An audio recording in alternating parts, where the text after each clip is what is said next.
ਵਾਹਿਗੁਰੂ ਜੀ ਕਾ ਖਾਲਸਾ ਵਾਹਿਗੁਰੂ ਜੀ ਕੀ ਫਤਿਹ।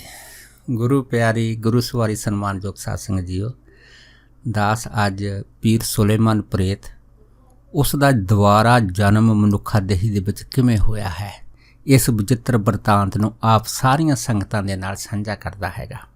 ਜਿਵੇਂ ਕਿ ਦਾਸ ਨੇ ਪਿਛਲੀ ਵੀਡੀਓ ਦੇ ਵਿੱਚ ਪੀਰ ਸੁਲੇਮਾਨ ਪ੍ਰੇਤ ਬਾਰੇ ਆਪ ਜੀ ਨੂੰ ਸਾਰਿਆਂ ਨੂੰ ਜਾਣਕਾਰੀ ਦਿੱਤੀ ਸੀ, ਪਰ ਫਿਰ ਵੀ ਥੋੜ੍ਹਾ ਆਪਾਂ ਦੁਹਰਾ ਦਈਏ ਕਿ ਪੀਰ ਸੁਲੇਮਾਨ ਅਰਾਨ ਦੇ ਰਹਿਣ ਵਾਲਾ ਉਹ ਪੀਰ ਸੀਗਾ ਜਿਹੜਾ ਉਹਨਾਂ ਟਾਈਮਾਂ ਦੇ ਵਿੱਚ ਭੂਤਾਂ ਪ੍ਰੇਤਾਂ ਦਾ ਕੰਮ ਕਰਦਾ ਹੁੰਦਾ ਸੀਗਾ ਅਤੇ ਇਹਨਾਂ ਦੇ ਬਦਲੇ ਪੈਸੇ ਲੈਂਦਾ ਹੁੰਦਾ ਸੀਗਾ ਅਤੇ ਆਪਣੇ ਆਪ ਨੂੰ ਪੀਰ ਕਹਾਉਂਦਾ ਹੁੰਦਾ ਸੀਗਾ ਅਤੇ ਆਪਣੇ ਗੁਜ਼ਾਰੇ ਵਾਸਤੇ ਜਾਇਜ਼ ਨਜਾਇਜ਼ ਸਾਰੇ ਤਰ੍ਹਾਂ ਦੇ ਕੰਮ ਕਰਦਾ ਹੁੰਦਾ ਸੀਗਾ। ਅਤੇ ਇਹਦੇ ਗਵਾਂਢ ਦੇ ਵਿੱਚ ਇੱਕ ਕੋਈ ਤਪਸਵੀ ਰਹਿੰਦਾ ਸੀਗਾ। ਇਹ ਜਿਹੜਾ ਤਪਸਵੀ ਸੀਗਾ ਇਹ ਵੀ ਧਾਗੇ ਤਵੀਰ ਦਾ ਕੰਮ ਕਰਦਾ ਹੁੰਦਾ ਸੀਗਾ ਅਤੇ ਇਸ ਤਪਸਵੀ ਦਾ ਸੁਲੇਮਾਨ ਦੀ ਇੱਕ ਲੜਕੀ ਸੀਗੀ, ਉਹਦੇ ਨਾਲ ਨਜਾਇਜ਼ ਜਿਹੜਾ ਸੀਗਾ ਉਹ ਰਿਸ਼ਤਾ ਬਣ ਗਿਆ ਸੀਗਾ, ਜਿਸ ਨੂੰ ਜਿਹੜਾ ਪੀਰ ਸੁਲੇਮਾਨ ਨੂੰ ਪਤਾ ਲੱਗ ਗਿਆ ਸੀ ਉਹਨਾਂ ਟਾਈਮਾਂ ਦੇ ਵਿੱਚ। ਉਹਨੇ ਪਹਿਲਾਂ ਇਸ ਤਪਸਵੀ ਨੂੰ ਬੜੀ ਸਮਝਾਉਣ ਦੀ ਕੋਸ਼ਿਸ਼ ਕੀਤੀ, ਪਰ ਜਦ ਇਹ ਨਾ ਸਮਝਿਆ, ਇਹ ਰਿਸ਼ਤਾ ਨਾ ਟੁੱਟਾ, ਅਤੇ ਫਿਰ ਉਸ ਟਾਈਮ ਪੀਰ ਸੁਲੇਮਾਨ ਨੇ ਸਰਕਾਰੀ ਮਦਦ ਵੀ ਲੈਣੀ ਚਾਹੀ, ਪਰ ਫਿਰ ਵੀ ਜਿਹੜਾ ਇਹ ਤਪਸਵੀ ਸੀਗਾ ਇਹਦਾ ਉਹਨਾਂ ਟਾਈਮਾਂ 'ਚ ਪ੍ਰਭਾਵ ਸੀਗਾ, ਜਿਸ ਕਰਕੇ ਸਰਕਾਰ ਨੇ ਇਹਦੀ ਜਿਹੜੀ ਮਦਦ ਕੋਈ ਨਹੀਂ ਕੀਤੀ ਪੀਰ ਸੁਲੇਮਾਨ ਦੀ। ਅਖੀਰ ਫਿਰ ਪੀਰ ਸੁਲੇਮਾਨ ਨੇ ਵਾਹਿਗੁਰੂ ਦੇ ਅੱਗੇ ਇਹ ਅਰਦਾਸਾਂ ਕਰਨੀਆਂ, ਅੱਲਾ ਦੇ ਅੱਗੇ ਕਰਨੀਆਂ ਸ਼ੁਰੂ ਕਰ ਦਿੱਤੀਆਂ ਕਿ ਅਗਰ ਵਾਹਿਗੁਰੂ ਨੂੰ ਤਾਕਤ ਦੇਵੇ ਤਾਂ ਸਮਾਂ ਪਾ ਕੇ ਇਸ ਤਪਸਵੀ ਤੋਂ ਆਪਣਾ ਜਿਹੜੀ ਲੜਕੀ ਹੈ ਜਿਹਦੇ ਨਾਲ ਇਹਦਾ ਨਜਾਇਜ਼ ਰਿਸ਼ਤਾ ਹੈਗਾ ਇਹਦਾ ਬਦਲਾ ਜ਼ਰੂਰ ਲਊਗਾ। ਬਸ ਇਸੇ ਸੋਚ ਦੇ ਵਿੱਚ ਪੀਰ ਸੁਲੇਮਾਨ ਦੀ ਜਿਹੜੀ ਉਮਰ ਸੀਗੀ 70 ਸਾਲ ਦੀ ਹੋਈ ਹੈ। 70 ਸਾਲ ਦੀ ਉਮਰ ਦੇ ਵਿੱਚ ਪੀਰ ਸੁਲੇਮਾਨ ਦੀ ਜਦ ਮੌਤ ਹੋਈ, ਇਸ ਮੌਤ ਦੇ ਵਿੱਚ ਸੰਤ ਬਾਬਾ ਈਸਰ ਸਿੰਘ ਨੂੰ ਜੋ ਪੀਰ ਸੁਲੇਮਾਨ ਨੇ ਦੱਸਿਆ ਸੀਗਾ ਮਹਾਂਪੁਰਖਾਂ ਨੂੰ ਕਿ ਉਸ ਮੌਤ ਦੇ ਵਿੱਚ ਮੈਨੂੰ 4 ਜਮਦੂਤ ਲੈਣ ਆਏ ਸੀ, ਕਹਿੰਦੇ ਚਾਰੇ ਮੇਰੇ ਦੁਆਲੇ ਖੜ੍ਹ ਗਏ ਸੀਗੇ। ਉਹਨਾਂ ਦਾ ਜਿਹੜਾ ਸੂਰਤਾਂ ਸੀਗੀਆਂ ਇੰਨੀਆਂ ਭਿਆਨਕ ਸੀਗੀਆਂ ਕਿ ਜਿਹਨੂੰ ਮੈਂ ਦੇਖ ਕੇ ਬੁਰੀ ਤਰ੍ਹਾਂ ਕੰਬ ਗਿਆ ਸੀਗਾ। ਅਤੇ ਇਹਨਾਂ 4 ਜਮਦੂਤਾਂ ਨੇ ਕਹਿੰਦੇ ਮੇਰੇ ਆਉਂਦਿਆਂ ਪਹਿਲਾਂ ਜਿਹੜੀ ਮੇਰੀ ਜ਼ੁਬਾਨ ਸੀ ਇਹ ਬੰਦ ਕਰ ਦਿੱਤੀ ਸੀ, ਪਰ ਜਮਦੂਤ ਕਿਸੇ ਹੋਰ ਨੂੰ ਦਿਖਾਈ ਨਹੀਂ ਸੀ ਦਿੰਦੇ, ਮੈਨੂੰ ਹੀ ਦਿਖਾਈ ਦੇ ਰਹੇ ਸੀ।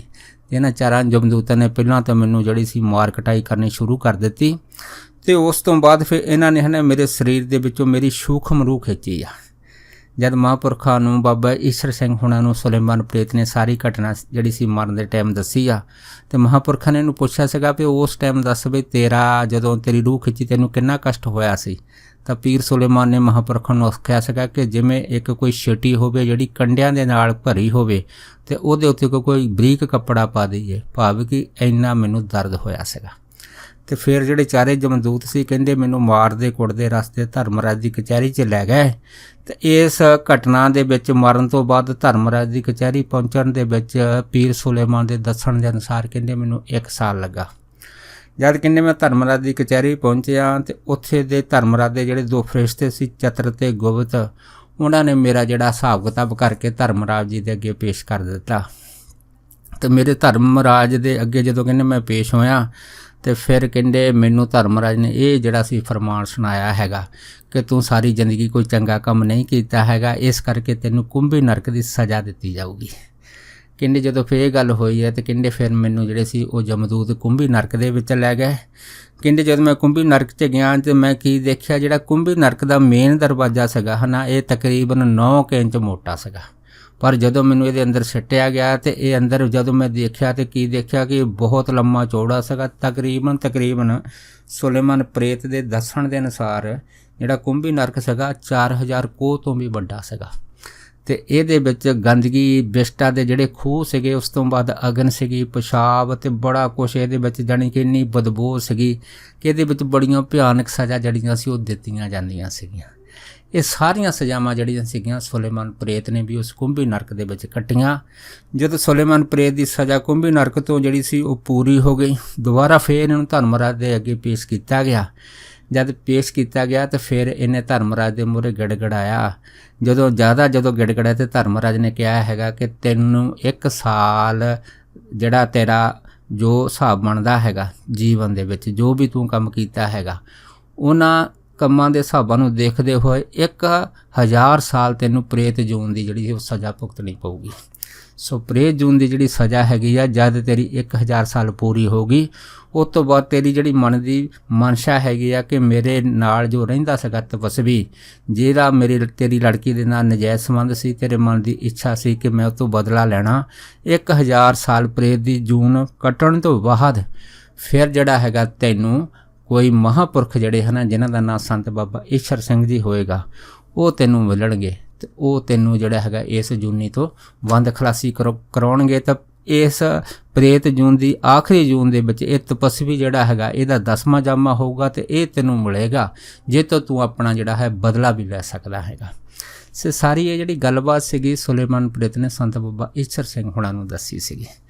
ਸੋ ਕਹਿਣ ਤੋਂ ਭਾਵ ਇਹ ਹੈਗਾ ਕਿ ਇਹ ਘਟਨਾ ਫਿਰ ਦੇਖੋ ਜੋ ਕਾਰਨ ਕਿਸ ਤਰ੍ਹਾਂ ਦਾ ਬਣਿਆ ਹੈਗਾ ਕਿ ਇੱਧਰ ਤਾਂ ਜਿਹੜਾ ਸੁਲੇਮਾਨ ਪ੍ਰੇਤ ਸੀਗਾ ਇਹ ਪ੍ਰੇਤ ਜੂਨੀ 'ਚ ਮਿਲਾ ਦਿੱਤਾ ਗਿਆ ਸੀਗਾ, ਅਤੇ ਪ੍ਰੇਤ ਜੂਨੀ ਦੇ ਵਿੱਚ ਆਪ ਨੂੰ ਪਤਾ ਹੈਗਾ ਕਿ ਕਿੰਨਾ ਜਿਹੜਾ ਹੈਗਾ ਦੁੱਖ ਹੈਗਾ ਕਿ ਪ੍ਰੇਤ ਜੂਨੀ ਦੀ ਜਿਹੜੀ ਹੈਗੀ ਆ 2 ਤੱਤਾਂ ਦੀ ਬਣੀ ਹੈਗੀ ਆ, ਅਤੇ 2 ਤੱਤਾਂ ਦੇ ਹੋਣ ਦੇ ਕਾਰਨ ਆਕਾਸ਼ ਅਤੇ ਅਗਨੀ ਦੇ ਕਾਰਨ ਇਹਦੇ ਵਿੱਚ ਸਦਾ ਜਿਹੜੀ ਹੈ ਨਾ ਉਹ ਸੜਨ ਰਹਿੰਦੀ ਹੈਗੀ ਆ।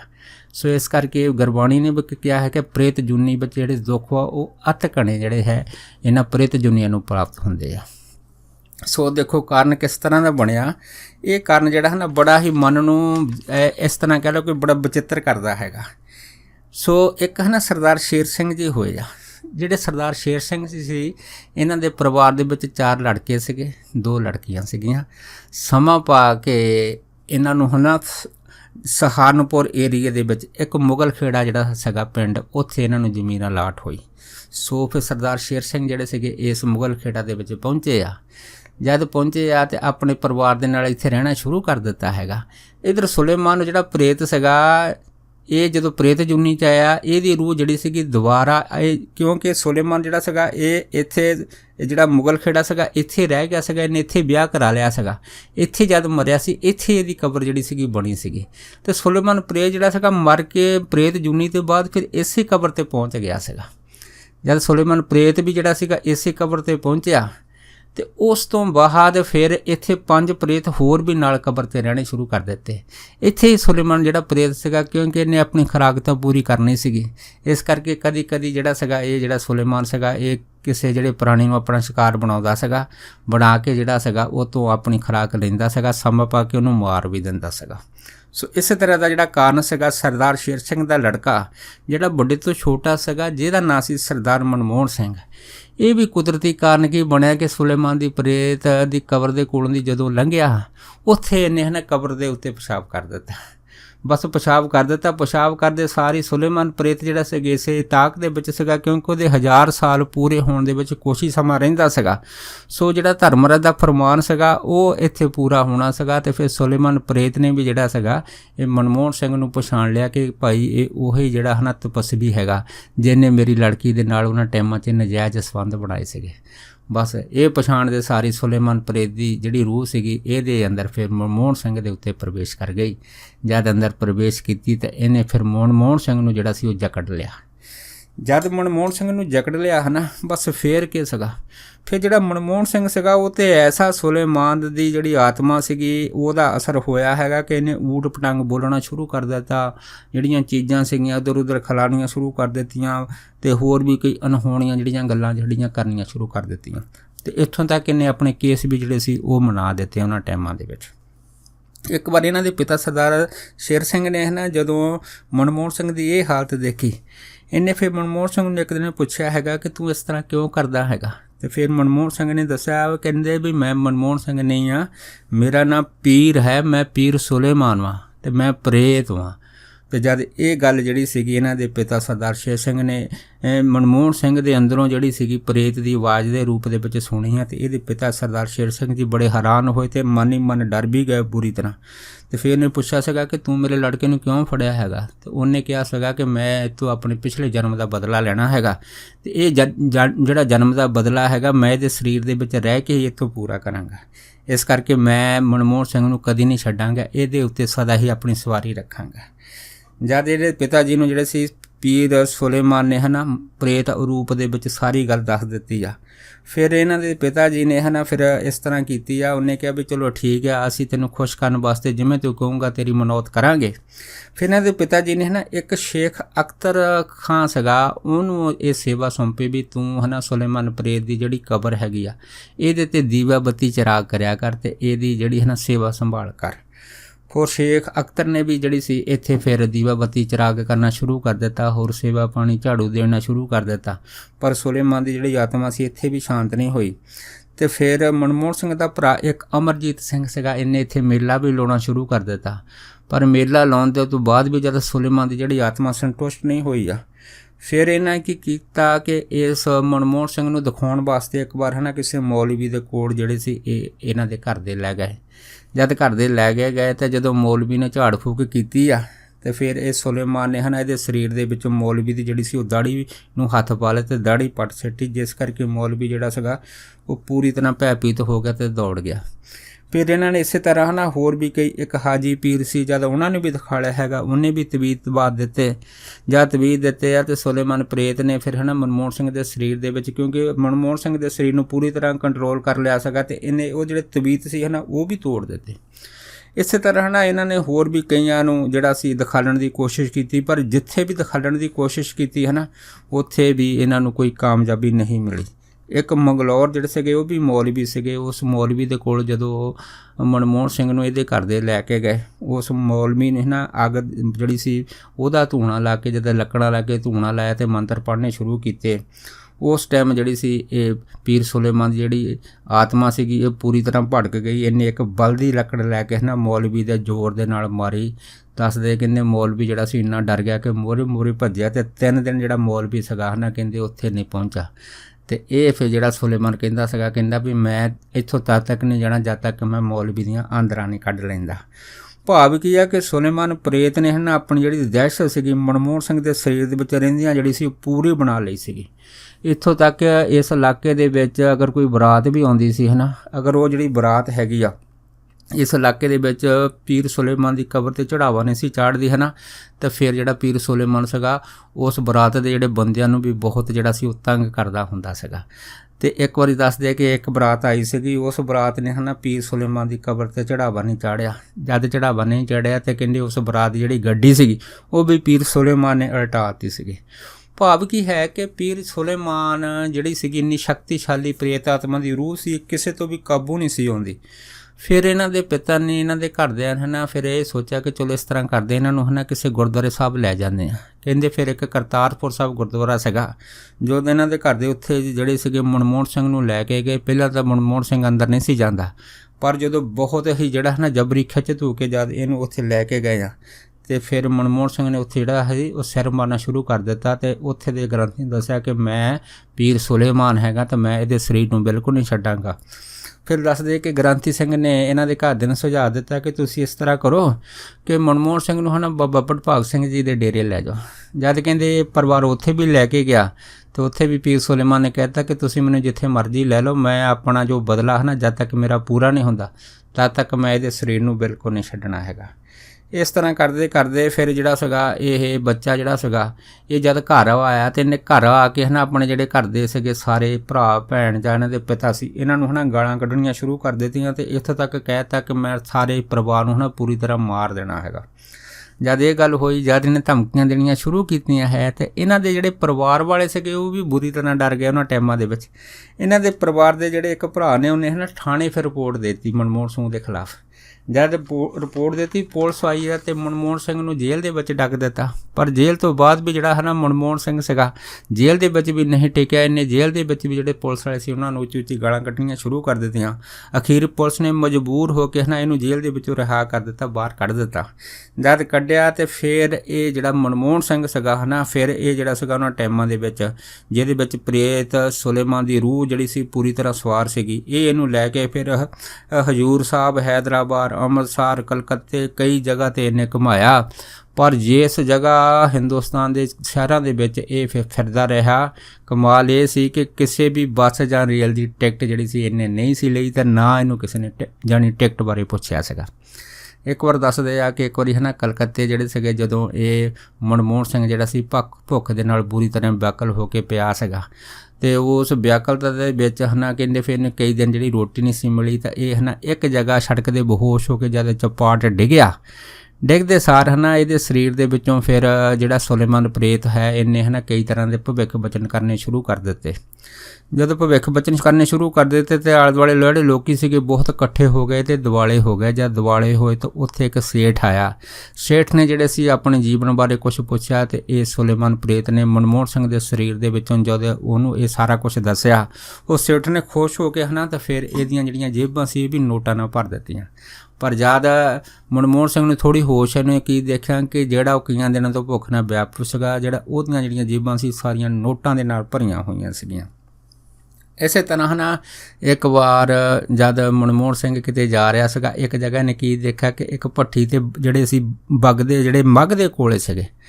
ਇਹ ਮੱਘ ਦੇ ਕੋਲੇ ਦੇਖ ਕੇ ਹੈ ਨਾ ਇਸ ਭੱਠੀ ਦੇ ਕੋਲ ਚਲ ਗਿਆ। ਇਹਨੇ ਇੱਕ ਕੋਲਾ ਜਿਹੜਾ ਸੀਗਾ ਉਹ ਮੱਘ ਦਾ ਹੱਥ 'ਚ ਫੜ ਲਿਆ ਅਤੇ ਉਹਨੂੰ ਹਵਾ 'ਚ ਲਾਰਨਾ ਸ਼ੁਰੂ ਕਰ ਦਿੱਤਾ। ਜਦ ਲਾਰਨਾ ਸ਼ੁਰੂ ਕੀਤਾ ਇਸੇ ਤਰ੍ਹਾਂ ਜਿਹੜੇ ਆਲੇ ਦੁਆਲੇ ਲੋਕ ਸੀਗੇ ਉਹ ਵੀ ਇਕੱਠੇ ਹੋ ਗਏ। ਇਹਨੇ ਜਿੰਨੇ ਵੀ ਭੱਠੀ ਦੇ ਕੋਲੇ ਸੀ ਹਵਾ 'ਚ ਲਾਰਨੇ ਸ਼ੁਰੂ ਕਰ ਦਿੱਤੇ ਅਤੇ ਇੱਕ ਕੋਲਾ ਜਿਹੜਾ ਸੀ ਬਲਦਾ ਖਾਣਾ ਸ਼ੁਰੂ ਕਰ ਦਿੱਤਾ। ਇਹ ਦੇਖ ਕੇ ਆਲੇ ਦੁਆਲੇ ਜਿਹੜੇ ਲੋਕੀ ਸੀ ਉਹ ਵੀ ਬੜੇ ਭੈਭੀਤ ਹੋਏ। ਪਰ ਭੈਭੀਤ ਹੋ ਕੇ ਇਸੇ ਤਰ੍ਹਾਂ ਹਨ ਮਨਮੋਹਨ ਸਿੰਘ ਜਿਹੜਾ ਸੀਗਾ ਇਹ ਮੱਘ ਦੇ ਜਿਹੜੇ ਕੋਲੇ ਖਾਂਦਾ ਰਿਹਾ। ਭਾਵ ਕੀ ਆ ਪ੍ਰੇਤ ਸੁਲੇਮਾਨ ਜਿਹੜਾ ਸੀ ਇਸ ਤਰ੍ਹਾਂ ਦੇ ਇਹਨੂੰ ਕਸ਼ਟ ਦੇ ਕੇ ਆਪਣਾ ਜਿਹੜਾ ਬਦਲਾ ਸੀਗਾ ਉਹ ਵੀ ਪੂਰਾ ਕਰਦਾ ਰਿਹਾ। ਇੱਕ ਵਾਰ ਮਨਮੋਹਨ ਸਿੰਘ ਦਾ ਇੱਕ ਮਿੱਤਰ ਹੁੰਦਾ ਸੀ ਜਿਹਦਾ ਨਾਂ ਹੁੰਦਾ ਸੀ ਦਲੀਪ ਸਿੰਘ। ਜਿਹੜੇ ਦਲੀਪ ਸਿੰਘ ਸੀਗੇ ਦੁੱਧ ਵੇਚਣ ਦਾ ਕੰਮ ਕਰਦੇ ਹੁੰਦੇ ਸੀਗੇ। ਅਤੇ ਇੱਕ ਵਾਰ ਹੈ ਨਾ ਦਲੀਪ ਸਿੰਘ ਨੇ ਮਨਮੋਹਨ ਸਿੰਘ ਨੂੰ ਇਹ ਪੁੱਛਿਆ ਹੈਗਾ ਕਿ ਤੂੰ ਇੰਨੀਆਂ ਲੋਕਾਂ ਨੂੰ ਜਿਹੜੇ ਭਵਿੱਖ ਬਚਨ ਦੱਸਦਾ ਹੈਗਾ, ਕੀ ਤੂੰ ਮੈਨੂੰ ਬੰਬਈ ਦਿਖਾ ਸਕਦਾ ਹੈਗਾ? ਜਦ ਇਹਨੇ ਬੰਬੇ ਦੀ ਗੱਲ ਕੀਤੀ ਆ ਅਤੇ ਇਹਨੇ ਕਿਹਾ ਕਿ ਮੈਂ ਤੈਨੂੰ ਦਿਖਾ ਸਕਦਾ ਹੈਗਾ। ਉਹ ਦਲੀਪ ਸਿੰਘ ਦੱਸਦਾ ਸੀਗਾ, ਕਹਿੰਦਾ ਵੀ ਜਦੋਂ ਹੈ ਨਾ ਇਹਨੇ ਮੈਨੂੰ ਕਿਹਾ ਹੈਗਾ ਕਿ ਚੱਲ ਤੈਨੂੰ ਮੈਂ ਬੰਬੇ ਲੈ ਕੇ ਚੱਲਦਾ ਹੈਗਾ। ਕਹਿੰਦੇ ਇਹਨੇ ਕਹਿਣ ਦੀ ਡੇਟ ਸੀ ਮੈਨੂੰ ਇਸ ਤਰ੍ਹਾਂ ਪ੍ਰਤੀਤ ਹੋਇਆ ਕਿ ਜਿਵੇਂ ਮੈਂ ਹਵਾ ਦੇ ਵਿੱਚ ਉੱਡ ਰਿਹਾ ਹੈ। ਅਤੇ ਉਸ ਤੋਂ ਬਾਅਦ ਕਹਿੰਦੇ 48 ਘੰਟੇ ਹੈ ਨਾ ਮੈਨੂੰ ਕੋਈ ਬੇਸੁੱਧ ਨਹੀਂ ਰਹੀ। ਲੇਕਿਨ ਉਸ ਬੰਬੇ ਸ਼ਹਿਰ ਦੇ ਵਿੱਚ ਪ੍ਰੇਤ ਸੁਲੇਮਾਨ ਨੇ ਕਹਿੰਦੇ ਮੈਨੂੰ ਬਹੁਤ ਸਾਰਾ ਸਮਾਨ ਅਤੇ ਕਹਿੰਦੇ ਰੁਪਈਏ ਲੈ ਕੇ ਦਿੱਤੇ। ਇੱਥੋਂ ਤੱਕ ਬੜੀ ਹੈਰਾਨੀ ਦੀ ਗੱਲ ਸੀ ਕਿ ਇੱਕ ਦੁਕਾਨ ਦੇ ਉੱਤੇ ਪੀਰ ਸੁਲੇਮਾਨ ਨੇ ਕਹਿੰਦੇ ਮਨਮੋਹਨ ਸਿੰਘ ਦੇ ਸਰੀਰ ਦੇ ਵਿੱਚ ਰਹਿੰਦਿਆਂ ਹੋਇਆਂ ਮੈਨੂੰ ਕਹਿੰਦੇ ਪੁਰਾਣੇ ਕੱਪੜੇ ਜਿਹੜੇ ਸੀਗੇ ਕਹਿੰਦੇ ਉਹ ਲਹਾ ਕੇ ਨਵੇਂ ਕੱਪੜੇ ਪਵਾਤੇ। ਪਰ ਕਹਿੰਦੇ ਵੀ ਮੈਨੂੰ ਇਹ ਸਮਝ ਨਹੀਂ ਆਈ ਕਿ ਸਾਰੀ ਜਿਹੜੀ ਬਚਿੱਤਰ ਖੇਡ ਆ ਕਿਵੇਂ ਮੇਰੇ ਨਾਲ ਵਾਪਰ ਗਈ ਕਿ ਮੈਂ 48 ਘੰਟੇ ਬੰਬੇ ਸ਼ਹਿਰ ਦੇ ਵਿੱਚ ਘੁੰਮਦਾ ਰਿਹਾ। ਤਾਂ ਪਰ ਕਹਿੰਦੇ ਵੀ ਮੈਂ ਹੈਰਾਨ ਸੀਗਾ ਕਿ ਜਿਵੇਂ ਇਹ ਇੱਕ ਬਹੁਤ ਜਿਹੜਾ ਨਾ ਸੁਪਨਾ ਜਾਂ ਹਕੀਕਤ ਦੇ ਤੌਰ 'ਤੇ ਮੇਰੇ ਨਾਲ ਇਸ ਤਰ੍ਹਾਂ ਹੋਇਆ।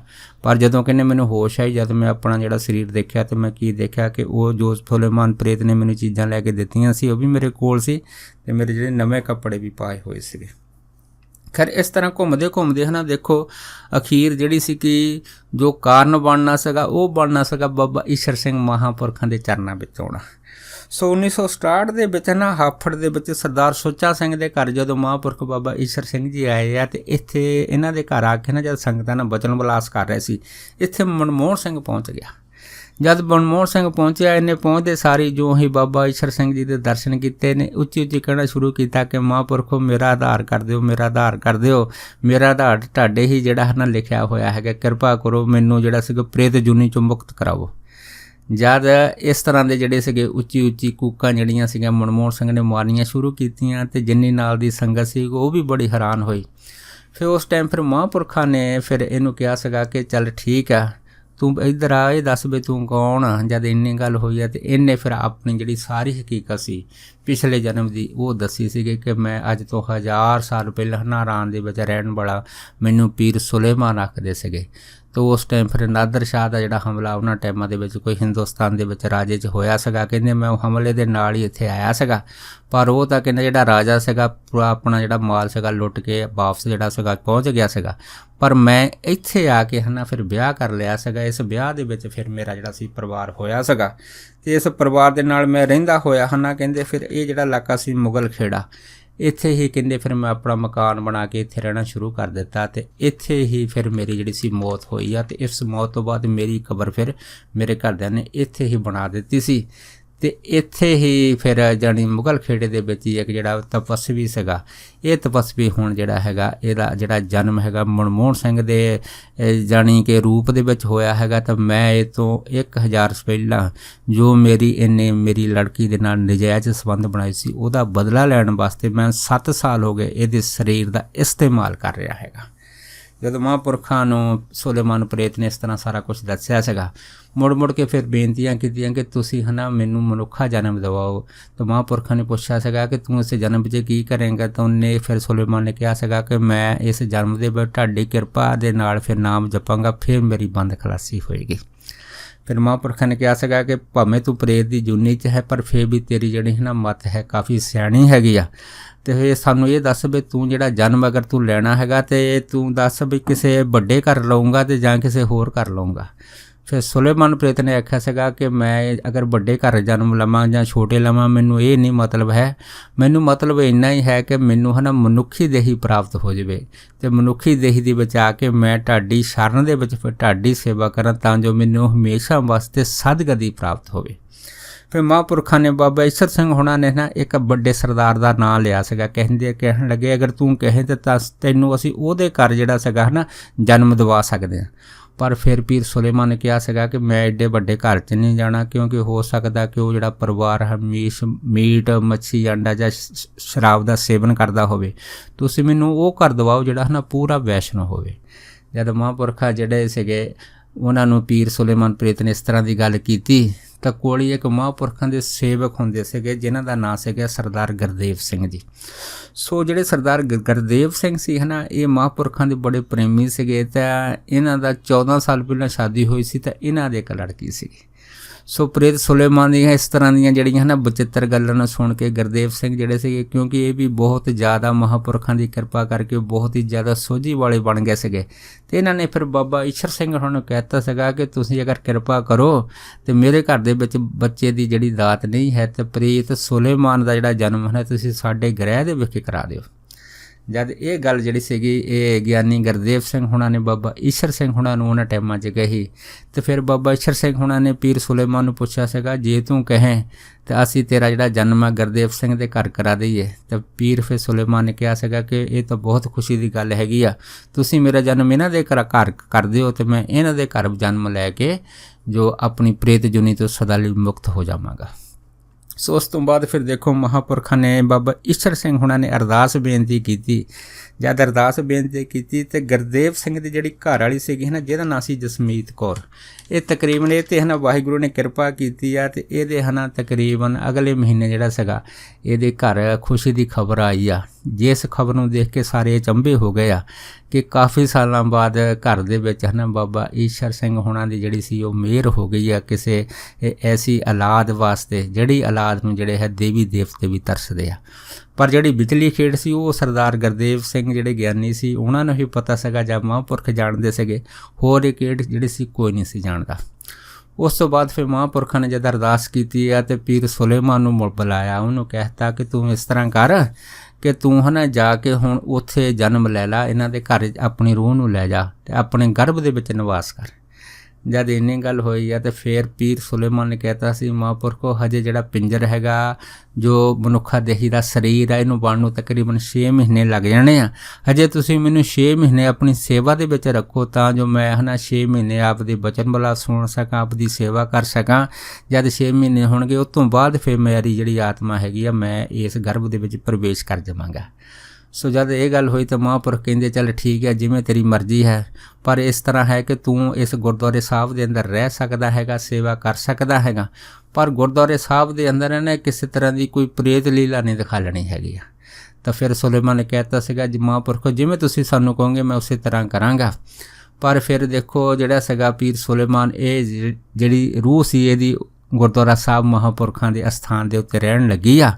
ਪਰ ਸਮਾਂ ਪਾ ਕੇ ਕਿਉਂਕਿ ਮਨਮੋਹਨ ਸਿੰਘ ਵੀ ਇਸੇ ਹੀ ਸਥਾਨ 'ਤੇ ਮਹਾਂਪੁਰਖਾਂ ਦੀ ਸੇਵਾ ਦੇ ਵਿੱਚ ਹਾਜ਼ਰ ਹੋ ਗਿਆ ਸੀਗਾ।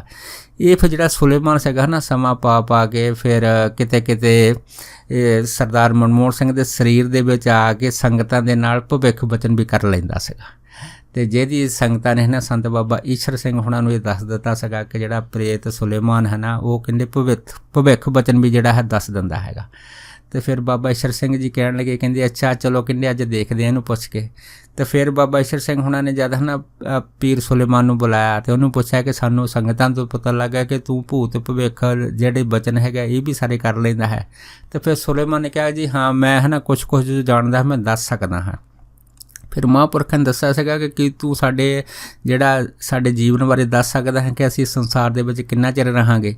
फिर सुलेमान ने जाणी दस्सिया सीगा कि तुसीं है ना इस संसार दे अंदर 10 साल जिहड़ा हैगा अपना जीवन होर सेवा दे विच निभाओगे ते तुसीं विदेश जाके अपना जिहड़ा ना शरीर आ पूरा करोगे। जद ये जिहड़े बचन सी सुलेमान प्रेत ने बाबा ईश्वर सिंह हुणां ने कीते तो बाबा ईश्वर सिंह जी मुस्करा गए तो कहन लगे, कहंदे चल ठीक है, कहंदे भी तू भाई इस तरह कर, सेवा जरूर करी जा पर किसी नूं किसी तरह कोई तंग परेशान ना कर। इस तरह ना पीर सुलेमान जिहड़ा सीगा ये महापुरखां दे स्थान दे उत्ते इहदी जिहड़ी रूह सी रहनी शुरू हो गई। पर समा करके मनमोहन सिंह दे शरीर 'च आके फिर भी है ना दूसरियां संगतां दे नाल कई तरह की गलबात कर लैंदा सीगा। पर इधर जद 6 महीने हो गए जसमीत कौर दे गर्भ दे विच ते महापुरखां ने फिर सुलेमान प्रेत नूं अपने पास सद्दिया।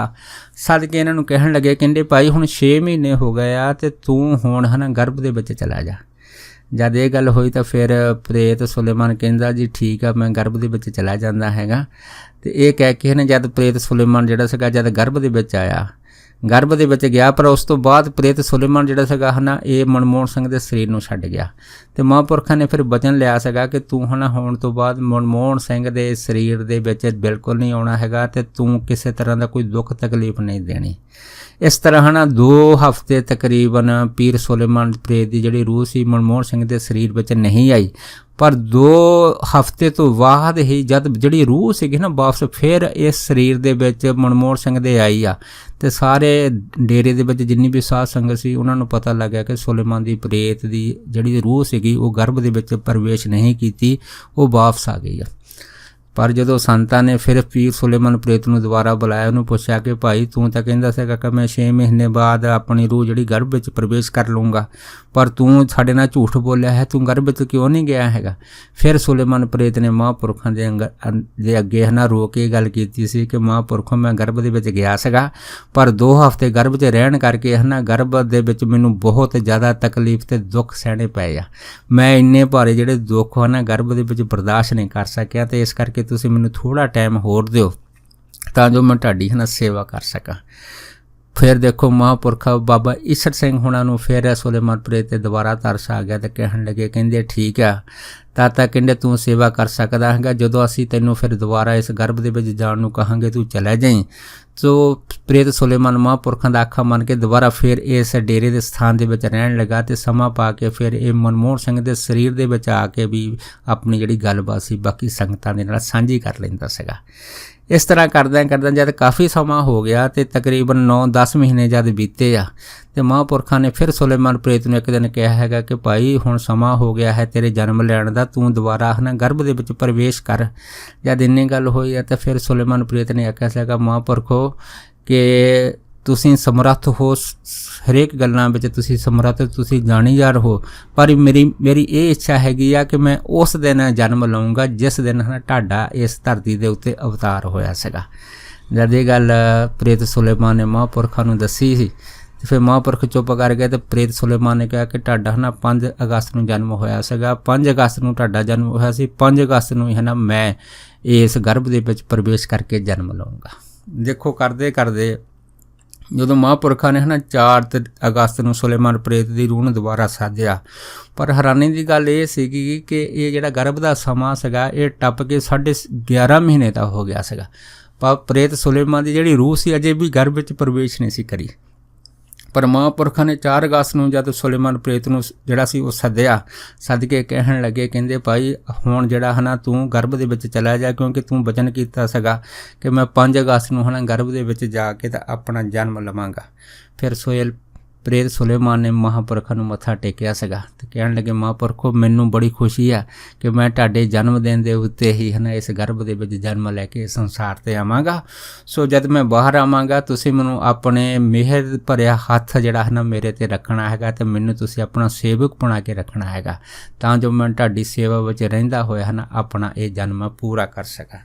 सो बाबा ईश्वर सिंह हुणां ने ना ਫਿਰ ਪ੍ਰੇਤ ਸੁਲੇਮਾਨ ਨੂੰ ਜਿਹੜੇ ਸੀ ਇਹ ਸਾਰੀਆਂ ਜਿਹੜੀਆਂ ਜਾਣੀ ਕਿ ਬਖਸ਼ਿਸ਼ਾਂ ਸੀਗੀਆਂ ਉਹ ਦਿੱਤੀਆਂ। ਬਖਸ਼ਿਸ਼ਾਂ ਦੇਣ ਤੋਂ ਬਾਅਦ ਫਿਰ ਪ੍ਰੇਤ ਸੁਲੇਮਾਨ ਦੀ ਰੂਹ ਜਿਹੜੀ ਹੈ ਨਾ 4 ਅਗਸਤ ਨੂੰ ਜਦੋਂ ਮਨਮੋਹਨ ਸਿੰਘ ਦੇ ਸਰੀਰ ਨੂੰ ਛੱਡ ਕੇ ਗਈ ਆ, ਤੇ ਜਦ ਗਈ ਆ ਤੇ ਮਨਮੋਹਨ ਸਿੰਘ ਨੂੰ ਹੈ ਨਾ ਉਸ ਟਾਈਮ ਜਿਹੜਾ ਸੀਗਾ ਇੱਕ ਧੱਕਾ ਪਿਆ। ਜਦ ਧੱਕਾ ਪੈਂਦੇ ਸਾਰੀ ਜਿਹੜਾ ਮਨਮੋਹਨ ਸਿੰਘ ਸੀਗਾ ਇਹ ਮੁੰਦੇ ਮੂੰਹ ਜਿਹੜਾ ਸੀਗਾ ਮਹਾਂਪੁਰਖਾਂ ਦੇ ਅੱਗੇ ਡਿੱਗ ਪਿਆ। ਡਿੱਗਣ ਦੇ ਨਾਲ ਤੇ ਇੱਧਰੋਂ ਪ੍ਰੇਤ ਪੀਰ ਸੁਲੇਮਾਨ ਦੀ ਰੂਹ ਜਿਹੜੀ ਸੀ ਉਹ ਗਰਭ ਦੇ ਵਿੱਚ 11.5 ਮਹੀਨੇ ਦੇ ਬਾਅਦ ਪ੍ਰਵੇਸ਼ ਕਰ ਗਈ। ਜਦ ਪ੍ਰਵੇਸ਼ ਕਰ ਗਈ ਆ ਤੇ ਇੱਧਰੋਂ ਫਿਰ ਜਿਹੜਾ ਮਨਮੋਹਨ ਸਿੰਘ ਸੀਗਾ ਇਹ ਕੁਛ ਚਿਰ ਬਾਅਦ ਜਦ ਉੱਠਿਆ ਹੈਗਾ, ਜਦ ਉੱਠਿਆ ਤੇ ਇਹ ਤੋਂ ਉੱਠ ਨਾ ਹੋਵੇ ਕਿਉਂਕਿ ਇਹਦਾ ਜਿਹੜਾ ਸਰੀਰ ਸੀਗਾ ਪੂਰੀ ਤਰ੍ਹਾਂ ਕਮਜ਼ੋਰ ਹੋ ਚੁੱਕਾ ਸੀਗਾ। ਪਰ ਜਦੋਂ ਸੇਵਾਦਾਰਾਂ ਨੇ ਉਠਾਉਣ ਨੂੰ ਕਿਹਾ ਤਾਂ ਮਹਾਂਪੁਰਖ ਨੇ ਇਸ਼ਾਰਾ ਕਰਤਾ ਕਿ ਕੋਈ ਗੱਲ ਨਹੀਂ, ਇਹ ਮਨਮੋਹਨ ਸਿੰਘ ਆਪ ਹੀ ਉੱਠੇਗਾ। ਜਦ ਮਨਮੋਹਨ ਸਿੰਘ ਥੋੜ੍ਹਾ ਉੱਠਿਆ, ਉੱਠ ਕੇ ਜਦ ਸੇਵਾਦਾਰਾਂ ਨੇ ਕੀ ਦੇਖਿਆ ਕਿ ਇਹਦਾ ਜਿਹੜਾ ਸਰੀਰ ਸੀ ਨਾ ਬੁਰੀ ਤਰ੍ਹਾਂ ਕੰਬ ਰਿਹਾ ਸੀਗਾ। ਜਦ ਕੰਬ ਰਿਹਾ ਸੀਗਾ ਤੇ ਇਹਨੂੰ ਫਿਰ ਹੈ ਨਾ ਕੰਬਦਾ ਜਦੋਂ ਇਹ ਫਿਰ ਥੋੜ੍ਹਾ ਖੜਾ ਹੋਇਆ ਤੇ ਇਨ ਮਹਾਂਪੁਰਖਾਂ ਨੇ ਫਿਰ ਇਹਨੂੰ ਪੁੱਛਿਆ, ਕਹਿੰਦੇ ਵੀ ਦੱਸ ਵੀ ਤੇਰੀ ਹੁਣ ਜਿਹੜੀ ਸਰੀਰ ਦੀ ਹਾਲਤ ਕੀ ਹੈ। ਤੇ ਫਿਰ ਮਨਮੋਹਨ ਸਿੰਘ ਨੇ ਹੈ ਨਾ ਕੰਬਦੇ ਹੱਥਾਂ ਦੇ ਨਾਲ ਕਿਹਾ ਸੀਗਾ ਕਿ ਮੈਨੂੰ ਇਸ ਤਰ੍ਹਾਂ ਲੱਗਦਾ ਹੈ ਕਿ ਜਿਵੇਂ ਬਹੁਤ ਭਾਰੀ ਕੋਈ ਚੀਜ਼ ਜਿਹੜੀ ਹੈ ਨਾ ਮੇਰੇ ਅੰਦਰੋਂ ਨਿਕਲ ਗਈ ਹੈਗੀ ਆ ਤੇ ਮੇਰਾ ਸਰੀਰ ਹੁਣ ਖਾਲੀ ਲੱਗਦਾ ਹੈਗਾ। ਜਦ ਇਹ ਗੱਲ ਹੋਈ ਆ ਤੇ ਫਿਰ ਮਨਮੋਹਨ ਸਿੰਘ ਨੂੰ ਫਿਰ ਮਹਾਂਪੁਰਖਾਂ ਨੇ ਪੁੱਛਿਆ ਸੀਗਾ ਕਿ ਜਦੋਂ ਇਹ ਰੂਹਾਂ ਜਾਂਦੀਆਂ ਇਹ ਜਾਣ ਲੱਗੀਆਂ ਕੋਈ ਨਾ ਕੋਈ ਜਿਹੜੀ ਨਾ ਪੱਕੀ ਨਿਸ਼ਾਨੀ ਦੇ ਕੇ ਜਾਂਦੀਆਂ, ਤੂੰ ਦੱਸ ਵੀ ਤੇਰੀ ਅੰਦਰ ਕੋਈ ਐਸੀ ਕੋਈ ਨਿਸ਼ਾਨੀ ਹੈ ਜਿਹੜਾ ਸੁਲੇਮਾਨ ਤੇਰੇ ਸਰੀਰ ਦੇ ਵਿੱਚ ਜਾਣ ਲੱਗਾ ਤੈਨੂੰ ਦੇ ਕੇ ਗਿਆ ਹੈਗਾ। ਫਿਰ ਮਨਮੋਹਨ ਸਿੰਘ ਨੇ ਦੱਸਿਆ ਸੀਗਾ ਕਿ ਮੇਰੀ ਪਹਿਲਾਂ ਜਿਹੜੀ ਜ਼ੁਬਾਨ ਸੀਗੀ ਨਾ ਤਾਲੂ ਦੇ ਨਾਲ ਲੱਗੀ ਹੁੰਦੀ ਸੀ, ਅੱਜ ਮੇਰੀ ਜ਼ੁਬਾਨ ਜਿਹੜੀ ਹੈ ਮੈਨੂੰ ਇਸ ਤਰ੍ਹਾਂ ਲੱਗਾ ਹੈਗਾ ਕਿ ਤਾਲੂ ਦੇ ਨਾਲੋਂ ਖੁੱਲ੍ਹ ਗਈ ਹੈ।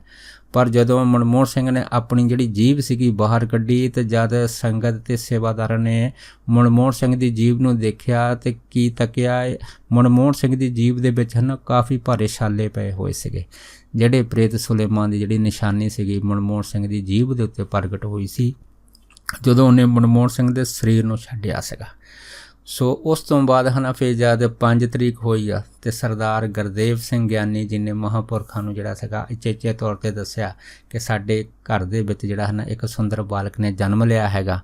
ਪਰ ਇਹਦਾ ਜਿਹੜਾ ਜਨਮ ਹੈ ਨਾ ਇਹ ਜੋ ਕੁਦਰਤੀ ਤਰੀਕਾ ਹੈਗਾ ਉਹਦੇ ਅਨੁਸਾਰ ਹੀ ਹੋਇਆ ਸੀ। ਭਾਵੇਂ ਡਾਕਟਰਾਂ ਨੇ ਸਾਨੂੰ ਇਹ ਜਿਹੜਾ 11.5 ਮਹੀਨੇ ਬੱਚੇ ਦਾ ਗਰਭ ਦੇ ਵਿੱਚ ਰਹਿਣਾ ਇਹਦਾ ਪ੍ਰਸ਼ਨ ਕਰਨ ਵਾਸਤੇ ਕਹਿ ਦਿੱਤਾ ਸੀਗਾ, ਪਰ ਕਹਿੰਦੇ ਅਸੀਂ ਪ੍ਰਸ਼ਨ ਨਹੀਂ ਕਰਾਇਆ ਕਿਉਂਕਿ ਸਾਨੂੰ ਤੁਹਾਡੇ ਉੱਤੇ ਪੂਰਾ ਵਿਸ਼ਵਾਸ ਹੈਗਾ ਤੇ ਸਾਨੂੰ ਇਹ ਪਤਾ ਸੀਗਾ ਕਿ ਇਹ ਜਿਹੜਾ ਬੱਚਾ ਜਨਮ ਲੈਣਾ ਹੈ ਕੋਈ ਆਮ ਬੱਚਾ ਨਹੀਂ ਹੈਗਾ, ਇਹ ਖਾਸ ਰੂਹ ਹੈ ਤੇ ਇਹ ਖਾਸ ਰੂਹ ਜਿਹੜੀ ਹੈ ਨਾ ਇਹ ਪੀਰ ਸੁਲੇਮਾਨ ਪ੍ਰੇਤ ਦੀ ਹੈਗੀ ਆ।